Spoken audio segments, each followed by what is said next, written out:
Thank you. Minister, I welcome the opportunity to speak on this bill and to address the requirement to legislate to give these power into the hands of An Garda Síochána.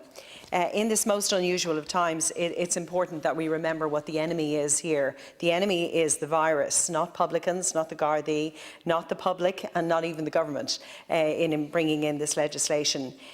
These provisions are brought about to embellish the armoury of our state and our nation in fighting this virus. I believe they are proportionate and they are temporary.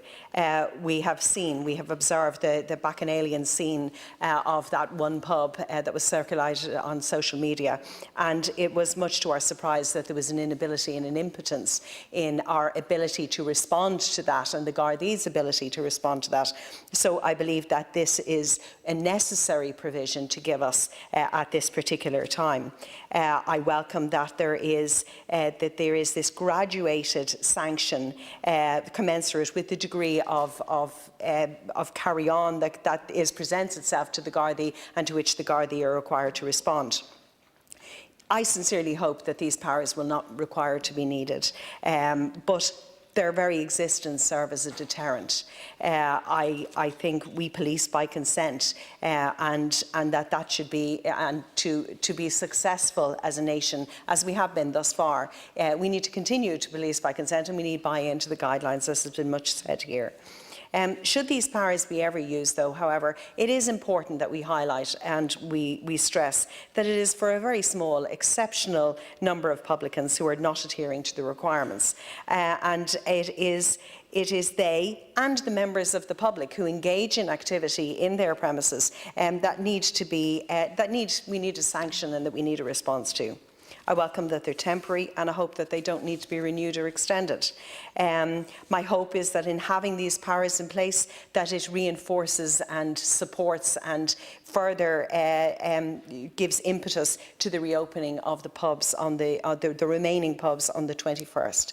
I really welcome that they would come and that they would be able to open these so-called wet pubs. I believe that it's necessary and urgent that they get back and get back to earning their livelihoods and supporting their families. I've had telephone calls from people in my own home constituency that are fearful of gatherings that are occurring in garages where big TVs have been erected and people are gathering together. So I believe that if the socialising and gathering can occur in a premises where it is supervised and it is subject to legislation, subject to guidelines, then we are all safer for the better. However, it is also important to stress that there is a historic good relationship between the Gardaí and publicans. It is not this piece of this additional power or additional resource in the hands of the Gardaí. It doesn't pit Gardaí suddenly against publicans. It doesn't do that. In conversations that I've had with the Gardaí in the lead up to this, they're very much. It's not an adversarial relationship. The Gardaí have an excellent working relationship, and it's important that that's maintained. The publicans are put in an invidious position where they may have to deal with the frustrations of some members of the public and their lack of cooperation. And who does the publican turn to in that situation of a belligerent member of the public? Only the Gardaí themselves. And so it is important, and the Gardaí's words to me were very much that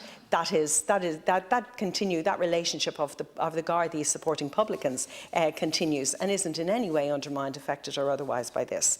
And as a public, we have a duty to reply.